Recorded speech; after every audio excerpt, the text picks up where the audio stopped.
In this month of Ramadan, in which Muslims believe that God revealed the Qur'an as a guidance to mankind, what are we to make of the Satanic Verses? For an answer to that question, I turn to Professor Jonathan A.C. Brown's excellent little book, Muhammad, a very short introduction, published by Oxford University Press, and he throws a great deal of light on this subject and on many other issues to do with the life of Muhammad. And he writes, "The episode that has come to be known as the Satanic Verses deserves special treatment. Made infamous in Salman Rushdie's 1988 novel of the same title, the Satanic Verses refers to an incident in the life of the Prophet in which he supposedly announced verses of the Qur'an which affirmed polytheistic beliefs and then retracted them.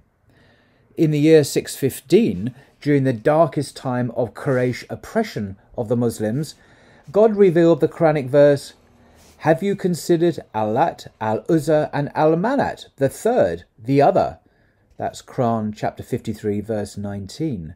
Supposedly followed by the verse, 'These are the high-flying cranes whose intercession is to be sought.' The Quraysh enemies of Muhammad were delighted by this because it acknowledged these three goddesses as noble beings to whom men could pray for intercession with the one great God, exactly the concession the Meccans had been demanding of Muhammad. According to this story, soon afterwards, Gabriel informed Muhammad that this last verse had not been revealed by God. Rather, Satan had fooled the prophet into thinking it was divine revelation. The verse was removed from the Qur'an and replaced by the verse that follows verse 53:20 in the Qur'an we know today. Quote, 'These supposed goddesses are nothing but empty names you have invented, you and your forefathers, for which God has bestowed no warrant from on high.' That's chapter 53:21. God then comforted Muhammad by revealing that, 'We never sent a messenger or prophet before you without Satan intervening in his desires, but God abrogates what Satan interposes.' Qur'an 22:52. The story of the Satanic Verses appears in the Seerah of Ibn Ishaq, as well as most early works of Quranic commentary, or tafsir.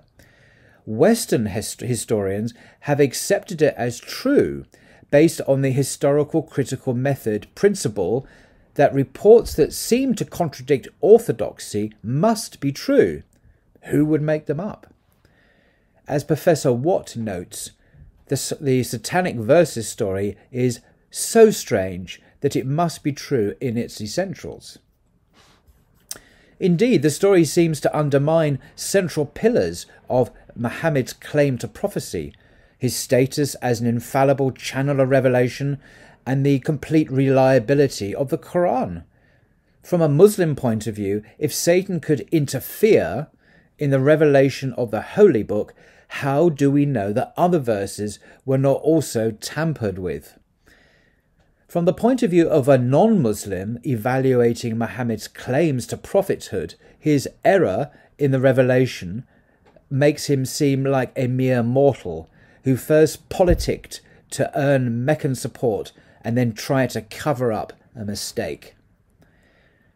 We must be careful, however, in relying too heavily on the principles of the historical critical method. Just because we think that a story makes an orthodox tradition look bad does not mean that the participants in that tradition viewed it in the same way. The great historian of the Prophet's campaigns, Al-Waqidi, who died in 822, reports that when Muhammad sent Khalid bin al-Walid to destroy the idol of Uzza, it came alive in the form of a naked black woman with long, wild hair. This also seems to contradict the orthodox vision of Islam. The Quran repeatedly states that idols cannot speak or defend themselves. See, for example, Quran 21:58.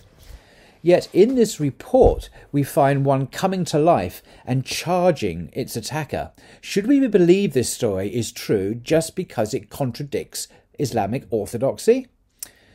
We know this story is not historically reliable. Someone made it up. But why would Muslims invent a story which contradicted the Qur'an?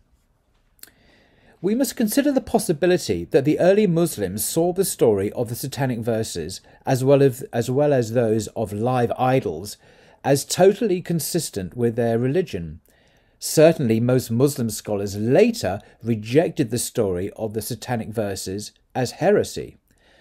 The Spanish Muslim scholar Qadi Iyad, died 1149, argued that the story could not have been true because none of the critics of Muhammad from the Quraysh ever took advantage of the episode to undermine his claims of prophecy. But other Muslim scholars accepted the Satanic Verses as fact. Like Ibn Taymiyyah, who died in 1328, explained them by saying that the prophet was still entirely trustworthy as a medium of revelation because God would have corrected him whenever the devil confused him. In the late antique world, in which God constantly intervened in the lives of his prophets, the Satanic Verses would not seem out of place." End quote. And I tend to agree with the view expressed by Ibn Taymiyyah, to be honest. It doesn't cause me to doubt the credibility of Muhammad at all. And I think the reason is found in the verse that Jonathan Brown already mentioned, and I'll read it from Abdul Halim's translation, where the Quran says, "We have never sent any messenger or prophet before you, Muhammad, into whose wishes Satan did not insinuate something. But God removes what Satan insinuates, and then God affirms his message." That's chapter 22, verse 52. And I think that's it, really. If you are Muslim, you presumably believe that God protected and preserved the integrity of the Quran, and that even an attack from Satan was successfully defeated at the end. So the credibility of the prophet as a prophet and as a reliable transmitter of revelation, in my view, is unaffected by this story. So, as I say, I agree with the view expressed by Ibn Taymiyyah. But I'm not a scholar, and that's just my impression as someone who's just looking into this subject afresh. I hope you found that interesting. Till next time.